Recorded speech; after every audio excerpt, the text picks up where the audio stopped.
Hi అండి, అందరికీ నమస్కారం. Welcome to my channel.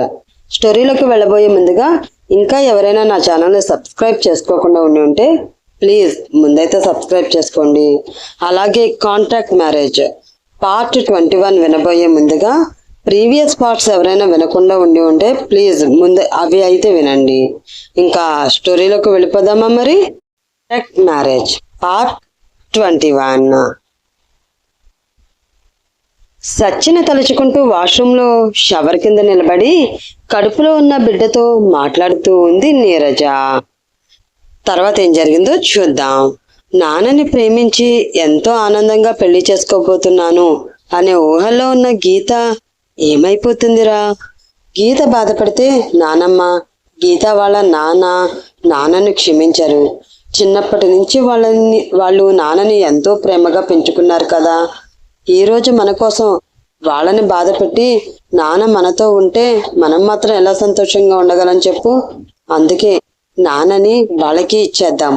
ఈ 2 రోజులు నాన్నతో హ్యాపీగా గడిపిన జ్ఞాపకాలతో మనిద్దరం లైఫ్ లాంగ్ ఉందాం బంగారం అని అంది ఆమె. ఆ మాటలు అంటూ ఉండగా నీరజ కళ్ళలో నీళ్లు వర్షిస్తున్నాయి. ఎంతసేపు చూసినా నీరజ కిందకు రాకపోవడంతో సత్య వచ్చి వాష్రూమ్ డోర్ నాక్ చేశాడు. సౌండ్కి ఉలిక్కి పడిన నీరజ వస్తున్నా అని బాత్ టవల్ కట్టుకుని బయటకు వెళుతుంది. తడితల్లతో ఉన్న నీరజను చూసి సత్య, అరే నీరు ఏంటిది, తల తుడుచుకోలేదు, అయినా ఇంత నైట్ టైంలో తల స్నానం ఏంటి అని తిడుతూ, ముందు నువ్వు ఇటురా అని నీరజని డ్రెస్సింగ్ టేబుల్ దగ్గర కూర్చోబెట్టి టవల్తో తల తుడిచి హెయిర్ డ్రైయర్తో తల మొత్తం ఆరబెట్టాడు. ఇప్పుడు ఓకే, వెళ్ళి డ్రెస్ వేసుకో అని అన్నాడు సత్య. ఓయ్, తల తుడిస్తే సరిపోతుందా, జడెవరు వేస్తారు అని అడిగింది నీరజ. నేనే వేస్తాను తల్లి అని తల దువ్వి రబ్బర్ బ్యాండ్ తీసుకుని పోనీటెల్ కట్టి, ఓకే ఇప్పుడు చూడు ఎలా ఉంది అని అడిగాడు సత్య. అరే సత్య, నీకు జడ వేయడం కూడా వచ్చా అని ఆశ్చర్యంగా అడిగింది నీరజ. చిన్నప్పటి నుంచి గీతకి నేనే కదా జడ వేసేవాడిని, అలా నేర్చుకున్నా అన్నాడు సత్య.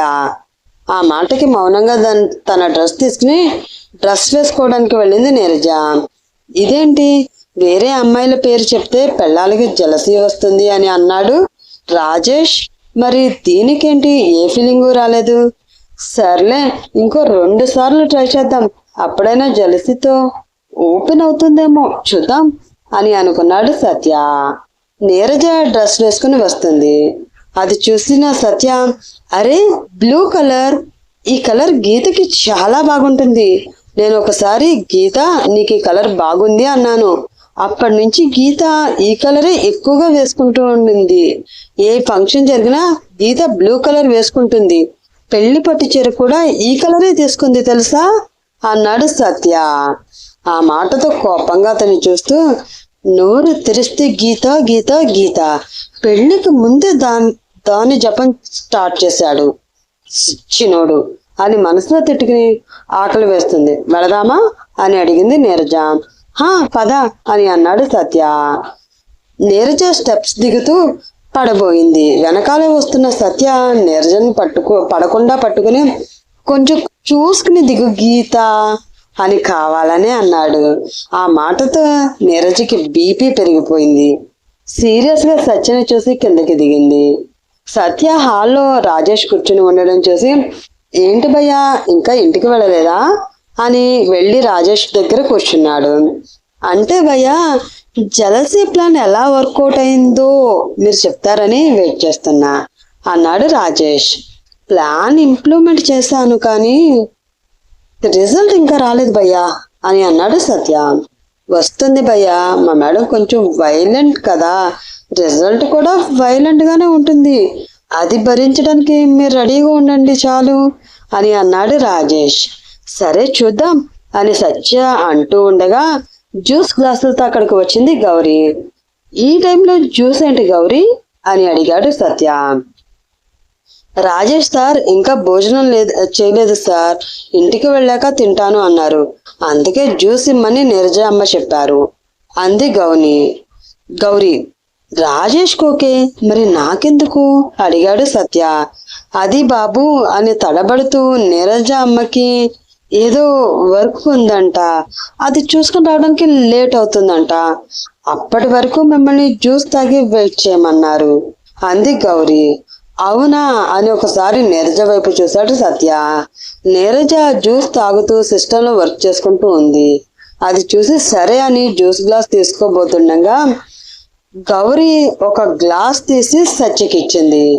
గౌరీ తడబడడం, జ్యూస్ గ్లాస్ ఇచ్చే పద్ధతి చూసిన సత్యకి అనుమానం వచ్చి, భయ్యా ఒక్క నిమిషం అని తన చేతిలో ఉన్న జ్యూస్ గ్లాస్ రాజేష్కి ఇచ్చాడు. నేను తీసుకున్నాను కదా భయ్యా అన్నాడు రాజేష్. నువ్వు తీసుకున్నావులే భయ్యా, కానీ నా చేతులతో నేనే ఇస్తే నాకు అదో తృప్తి అని అన్నాడు సత్య. ఏంటో భయ్యా, నీ అభిమానం చూస్తే నాకు కళ్ళలో నీళ్లు వచ్చేస్తున్నాయి అని సత్య చేతిలో జ్యూస్ తీసుకుని, మరి ఈ జ్యూస్ ఏం చేయను అని తన చేతిలో గ్లాస్ చూపిస్తూ అడిగాడు రాజేష్.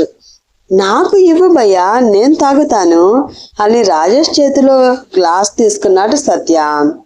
సత్యని కృతజ్ఞతా భావంతో చూస్తూ జ్యూస్ తాగాడు రాజేష్. జ్యూస్ తాగుతున్న రాజేష్ వైపు గౌరీ జాలిగా చూసింది. జ్యూస్ మొత్తం తాగేసి గ్లాస్ గౌరీకిస్తూ, జ్యూస్ బాగుంది కానీ టేస్ట్ లో ఏదో తేడా గౌరీ, ఏం కలిపావు అని అడిగాడు రాజేష్. నేనేమీ కలపలేదు రాజేష్ గారు, నీరజమ్మ మీరు తాగిన జ్యూస్ లో సత్యబాబు గారి కోసం నెయిల్ పాలిష్ కలిపారు అని తలగొక్కుంటూ అంది గౌరీ. ఆ మాటకి ఏంటి అని నోరు తెరిచాడు రాజేష్. ప్లాన్ వర్కౌట్ అయ్యింది భయ్యా అని అన్నాడు సత్య. ఏ ప్లాన్ భయ్యా అని ఏడుపు మొహంతో అడిగాడు రాజేష్. అదే భయ్యా గీత ప్లాన్. మీ మేడంకి జలసి వచ్చి జ్యూస్ లో నెయిల్ పాలిష్ కలిపి నా చేత తాగించాలని చూసింది అన్నాడు సత్య. అది ముందే ఊహించి దాన్ని నా చేత తాగించారు. ఏమి తెలివితేటలు భయ్యా, పెద్దలు అంటూ ఉంటే విన్నాను, మొగుడు పెళ్ళాల మధ్యలో వెళ్ళకూడదు అని. ఆ మాటలో పరమార్థం నాకు ఇప్పుడు అర్థమైంది భయ్యా అన్నాడు రాజేష్. నెయిల్ పాలిష్కి ఏమైపోతుంది భయ్యా, ఒక 10-15 మోషన్స్ అవుతాయి అంతే కదా. నాకైతే మీ మేడం మీద ఒక క్లారిటీ వచ్చింది, అది చాలు అని అన్నాడు సత్య. 10-15 మోషన్స్ చాలదా భయ్యా నా పెళ్ళం తెల్లచీర కట్టడానికి? మీకు మీ ఆవిడికి ఒక దండం, మళ్ళీ మీ మధ్యలోకి వస్తే చుప్పు తీసుకుని కొట్టండి అని వెళ్ళిపోతున్న రాజేష్తో, భయ్యా పైకైతే లేట్ అయిపోతుంది, ఇందా కారు తీసుకుని వెళ్ళు అని కార్ కీస్ రాజేష్కి ఇచ్చాడు సత్య. మహానుభావులు, మీ రుణం ఈ జన్మలో తెచ్చుకోలేను. అలాగే రేపు నేను లీవ్ పెట్టానని మీ శ్రీమతి గారికి చెప్పి పుణ్యం కట్టుకోండి అని ఖచ్చితంగా చెప్పి వేగంగా బయటకు పరుగులాంటి నడకతో వెళ్ళిపోయాడు రాజేష్. రాజేష్ అలా పరుగులాంటి నడకతో బయటికి వెళ్ళడం చూసి పగలబడి నవ్వుతూ ఉంది నీరజ. నీరజ అలా నవ్వుతూ ఉంటే చొట్టబడ్డ బుగ్గలతో చూడడానికి ఎంతో అందంగా ఉంది. సత్య నీరజని చూస్తూ, నా పెళ్ళం ఎంత అందంగా ఉంది, దీని అందం ముందు ఆ గీత ఎందుకు పనికొస్తుంది అని అనుకుని నీరజ దగ్గరికి వెళ్ళి నీరజకు మెటికలు విరుస్తాడు సత్య. సత్యం చూసి ఆకలి వేస్తుంది సత్య అంది నీరజ. సరే పద అని సత్య అనడంతో టేబుల్ దగ్గరికి వెళతారు ఇద్దరు. టేబుల్ మీద ఉన్న వంటలు అన్నీ చూసి అమ్మమ్మా అని వైదేహిని పిలుస్తుంది నీరజ. ఏంటి తల్లి అంటూ వచ్చిన వైదేహితో, ఏంటి వంటలు ఒక్కటైనా తినేలా ఉన్నాయా అని అంది నీరజ. ఏమ్మా వీటికేమైంది, అన్నీ నీకు ఇష్టమైనవే కదా, పైగా ఈరోజు వంటలు చాలా బాగా చేసింది గౌరీ అని అంది వైదేహి. నాకు ఇవేమి వద్దమ్మమ్మా గారంగా అంది నీరజ. మరి నీకేం కావాలి తల్లి, పైగా గౌరీ కూడా ఇంటికి వెళ్ళిపోయింది అంది వైదేహి. నాకు అదంతా తెలియదమ్మమ్మ, నాకు ఇప్పుడు చికెన్ బిర్యానీ కావాలి అంతే అంతే అని బొంగమూతి పెట్టి కోపంగా కూర్చుంది నీరజ. నీరజ అలా మారం చేయడంతో, పోనీ ఆ జొమాటోనో ఏదో ఉంది కదా అందులో ఆర్డర్ పెట్టుకో అని సలహా ఇచ్చాడు సత్యమూర్తి. తాతయ్య గారు బయట ఫుడ్ హెల్త్కి మంచిది కాదండి అని నీరజ, నీకు బిర్యానీయే కదా కావాల్సింది, 1/2 అవర్లో రెడీగా ఉంటుంది అని టేబుల్ మీద ఉన్న యాపిల్ కట్ చేస్తూ చెప్పి అప్పటి వరకు ఇవి తిను అని నీరజ చేతిలో కట్ చేసిన యాపిల్ పెట్టి చెప్పాడు సత్య. ఏంటి, నువ్వు వంట చేస్తావా సత్య అని ఆశ్చర్యంగా అడిగింది నీరజ. ఇప్పుడు మగవాళ్ళు వంట చేయడమే ట్రెండ్ అమ్మా, నువ్వు రిలాక్స్ అయిపో, 1/2 లో బిర్యానీ చేసుకువస్తాను అని వంటగదిలోకి వెళ్ళి ఫ్రిడ్జ్ ఓపెన్ చేశాడు సత్య. అందులో చికెన్ మసాలా మిక్చర్స్ ఉంది.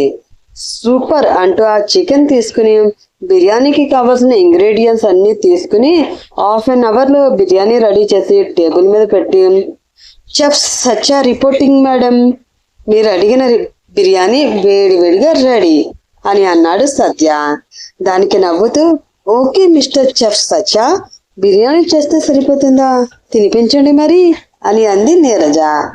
ఓకే మేడం, మీ ఆర్డర్ శిరసహ వహిస్తాం అని ప్లేట్లో బిర్యానీ సర్వ్ చేసి నీరజకి కబుర్లు చెప్తూ తినిపిస్తున్నాడు సత్య.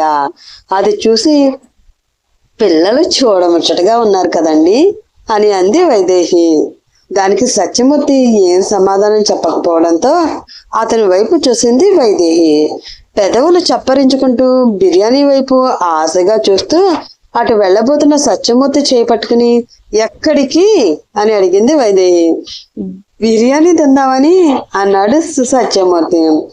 పానకములో పుడకలాగా వారి మధ్యలో మీరెందుకండి, తర్వాత తిందురుగానే రండి అని సత్యమూర్తి చెయ్యి పట్టుకుని లాక్కెళ్ళింది వైదేహి. నెక్స్ట్ డే మార్నింగ్ నునువెచ్చని సూర్యకిరణాలు తన మొహం మీద పడుతూ ఉంటే మత్తుగా తూలుతూ ఉన్న కళ్ళని బలవంతంగా తెరిచి చుట్టూ ఉన్న ప్రదేశాన్ని చూసి ఉలిక్కిపడింది నీరజ. చుట్టూ పచ్చని చెట్లతో ఎంతో ఆహ్లాదకరంగా ఉన్న ఆ ప్రదేశంలో మనుషులు ఎవ్వరూ లేకపోవడంతో నీరజకి భయం వేసింది. 2 చెట్లకి కట్టి ఉన్న నెట్టు ఉయ్యాలలో తను పడుకుని ఉంది. నీరజ కొంచెం దూరంలో కింద కట్టెలతో రాత్రి మంట వేసిన గుర్తులు ఉన్నాయి. అవన్నీ గమనించిన నీరజ, ఇది ఖచ్చితంగా నా మొగుడు పనే, రాత్రికి రాత్రే నాకు తెలియకుండా నేను ఉండే ప్లేస్ మార్చేశాడు, తండ్రి కాబోతున్నా వీడికి పిల్లల చేష్టలు పోలేదు అని ముద్దుగా తిట్టుకుని మెల్లిగా ఉయ్యాల మీద నుంచి దిగి, ఏడి వీడు అని అనుకుంటూ చుట్టూ చూసింది. ఎక్కడా సత్య కనిపించలేదు. సత్యని వెతుక్కుంటూ కొంచెం ముందుకు వెళ్ళింది నీరజ. అక్కడ ఒక జలపాతం ఉంది. అందులో జలకాలాడుతూ ఉన్నాడు సత్య. ఓయ్ మిస్టర్, పడుకున్న పెళ్ళాన్ని రాత్రికి రాత్రే ఇలా ప్లేస్ మార్చేస్తారా అని అరిచి అడిగింది నీరజ. దీన్ని ప్లేస్ మార్చడం అనరు మేడం, కిడ్నాప్ చేయడం అంటారు అని అన్నాడు సత్య. కిడ్నాప్ చేసావా, ఎందుకు అడిగింది నీరజ. అక్కడే ఉంటే మేడం గారు మాకు టైం ఇవ్వరు కదా, అందుకే కిడ్నాప్ చేశా.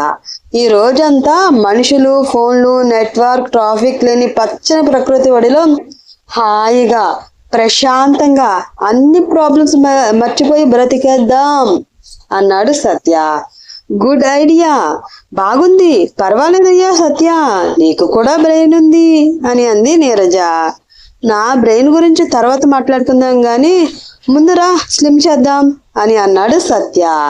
దాంతో నీరజ ఆ సెలయేరులోకి దిగి కాసేపు స్లిమ్ చేస్తుంది. తర్వాత పైకి వచ్చిన నీరజకు మార్చుకోమని సత్య డ్రెస్ ఇచ్చాడు. అది చూసిన నీరజ, సత్య నువ్వు నా డ్రెస్ అనుకుని అమ్మమ్మ డ్రెస్ తెచ్చావు అంది. ఇది అమ్మమ్మ డ్రెస్ కాదు, నీదే, ఈ రోజంతా నువ్వు ఆ డ్రెస్ లోనే ఉంటావు అన్నాడు సత్య. వాట్ ఆర్ యు క్రేజీ సత్య, అమ్మమ్మ చీర నేను కట్టుకోవడం ఏంటి అని అయోమయంగా అడిగింది నీరజ. ఈ రోజు నువ్వు ఆ చీర కట్టుకోవాలి, చీరే కాదు నీ గెటప్ కూడా అమ్మమ్మ లాగానే ఉండాలి అన్నాడు సత్య. ఏంటిది సత్య, నో వే అంది నీరజ. ప్లీజ్ నీరజ అని బతిమలాడుతున్నట్లు ఫేస్ పెట్టి అన్నాడు సత్య. సత్య అలా అడిగేసరికి సరే అని ఆ చీర కట్టుకుని వచ్చింది నీరజ. నీరజ తలకి గోల్డ్ వైట్ కలర్ వేసి చేతికి ప్లెయిన్ ఎర్రగాజులు తొడిగి పెద్ద బొట్టు పెట్టి కళ్ళకి కళ్ళజోడు పెట్టి అచ్చం చూడడానికి 60 ఏళ్ల ముసలమ్మలా తయారు చేశాడు సత్య. ఇప్పుడు సూపర్ అని నీరజతో ఒక సెల్ఫీ తీసుకుని, ఇదిగో చూడు అని నీరజకి చూపించాడు సత్య. నీరజ తనని చూసుకుని ఆశ్చర్యపోతూ, అంటే నేను ముసలిదాన్ని అయితే ఇలా ఉంటానన్నమాట. నా 60 ఏళ్ల జీవితాన్ని ఇప్పుడే చూపిస్తున్నావా సత్య అని అంది. లేదు నీరజ, నా 60 ఏళ్ల జీవితాన్ని నేను చూసుకుంటున్నాను అని నీరజ కళ్ళలోకి చూస్తూ, ఆకలి వేస్తుందా అని అడిగాడు సత్య. హా, కానీ ఇక్కడ ఫుడ్ అని అంటున్న నీరజతో, ఇక్కడ దగ్గరలో ఒక గూడెం ఉంది. అక్కడ ఉన్న జనాల మనసులు చాలా పెద్దది. నువ్వు మంచినీళ్ళు అడిగితే కడుపు నిండా భోజనం పెట్టి పంపిస్తారు. ఈ రోజు అంతా వాళ్ళతోనే మనం సహజీవనం చేస్తున్నాం అని నీరజని తీసుకుని ఆ గూడానికి వెళ్ళాడు సత్య. అక్కడ చిన్న చిన్న గుడిసెలను చూసి, సత్య ఇక్కడ ఎంత మంచి ప్లేస్ ఉందని నీకెలా తెలుసు అడిగింది నీరజ. నీతో ఒక రోజు సంతోషంగా గడపాలి అనుకుని మంచి ప్లేస్ కోసం సెర్చ్ చేస్తూ ఉంటే ఈ ప్లేస్ దొరికింది అన్నాడు సత్య. అప్పుడే అక్కడికి వచ్చిన ఒక అతను సత్య వాళ్ళని చూసి దగ్గరికి వచ్చి, ఎవరు మీరు, ఏడకెందుకు వచ్చారు అని అడిగాడు అతను. మేము సిటీకి వెళుతూ దారి తప్పిపోయాము అని అన్నాడు సత్య. గట్లనా, అయితే సిటీకి పోయే దారి ఇటు కాదు అటు అని తన చేతితో దారి చూపించాడు అతను. అలాగే బాబాయ్ గారు, కానీ పాపం పెద్దవాడికి ఆకలిగా ఉందంట, ఇక్కడ ఏమైనా తినడానికి దొరుకుతుందా అని నసుకుతూ నీరజని చూపిస్తూ అన్నాడు సత్య. ఓసి ఈ మాత్రానికే మొహమాట పడాలా? నాతో రండి, మా కొంపకి పోదాం, మా ఇంటిది మంచిగా ఉండి పెడుతుందిలే అని ముందుకు నడిచాడు అతను. అతని వెనకాల సత్య వెళుతూ పక్కన నీరజ రాలేదని గమనించి వెనక్కి తిరిగాడు. నీరజ నడుము మీద చేతులు పెట్టుకుని సత్యనే కోపంగా చూస్తుంది. అది చూసిన సత్య, ఏమైంది దీనికి? అసలే ఇలాంటి గూడాలలో దెయ్యాలు ఎక్కువగా ఉంటాయి అంటారు. కొంపదీసి దీన్ని చూసి టెంప్ట్ అయిన ఏ దెయ్యమైనా దీని బాడీలో ఏమన్నా దూరిందా ఏంటి అని అనుకుంటూ నీరజ దగ్గరికి వెళ్ళి, బంగారం అని నీరజ బుగ్గను తన వేలితో గుచ్చాడు సత్య. వెంటనే నీరజ సత్య చేయి పట్టుకుని గట్టిగా కరిచేసింది. నీతో నొప్పికి అరవబోయి చుట్టూ జనం ఉన్నారని నోట్లో చేయి పెట్టుకుని అరుపు బయటికి రాకుండా ఆపుకుంటున్నాడు సత్య. సత్య వదిలిన నీరజతో, ఏమైందే నీకు, ఇలా కరిచేశావు అని అడిగాడు సత్య. పెద్దవాడిని కదా, ఆకలికి తట్టుకోలేక మెత్తగా ఉన్న నిన్ను తిందామని కరిచానులే అని వెటకారంగా అంది నీరజ. వామ్మో, పెద్దవాడంటేనే ఇలా కరిచేస్తావా అని అన్నాడు సత్య. దాని గురించి తర్వాత మాట్లాడుకుందాం, ముందు ఆయన వెళ్ళిపోతున్నాడు పద అని ముసలివా ఆవిడిలా నడుచుకుంటూ అతని వెనక వెళ్ళింది నీరజ. నీరజ వెనకాల నొప్పి వస్తున్న చేతిని ఊదుకుంటూ, అసలే నాకు ఇంజెక్షన్ అంటే భయం, ఈ దెబ్బకి ఎన్ని ఇంజెక్షన్లు చేయించుకోవాలో ఏంటో అనుకుంటూ సత్య వెళ్ళాడు. ఈ సిరీస్ ని ఎంతగానో అభిమానిస్తున్న మీ అందరికీ చాలా చాలా ధన్యవాదాలండి. నా నుంచి వచ్చే మరిన్ని సిరీస్లు మీకు తెలియాలంటే తప్పకుండా నా ఛానల్ని సబ్స్క్రైబ్ చేసుకోండి. Please please please please. అలాగే ఇంకొక 2 ఎపిసోడ్లో ఈ స్టోరీ కంప్లీట్ అయిపోతుంది. కంప్లీట్ అవుతుందని మీరు అస్సలు డిసప్పాయింట్ అవ్వద్దు. దీని కంటిన్యూషన్ స్టోరీ కూడా రాయడం జరిగింది. అదొక 100 ఎపిసోడ్స్ అయింది. అది కంప్లీట్ అవ్వగానే ఆ స్టోరీ కూడా ఈ ఛానల్లో పెట్టడం జరుగుతుంది. సో ఎవరు కూడా నా ఛానల్ని లీవ్ చేయకుండా స్టోరీస్ వింటూనే ఉండండి. అతి త్వరలోనే కాంట్రాక్ట్ మ్యారేజ్ 2 కూడా మీ ముందుకు వస్తుంది. అది ఈ స్టోరీ లాగానే ఫన్తో ఫ్యామిలీ స్టోరీగా రన్ అవుతూ ఉంటుంది. సో తప్పకుండా చూడండి. Bye friends.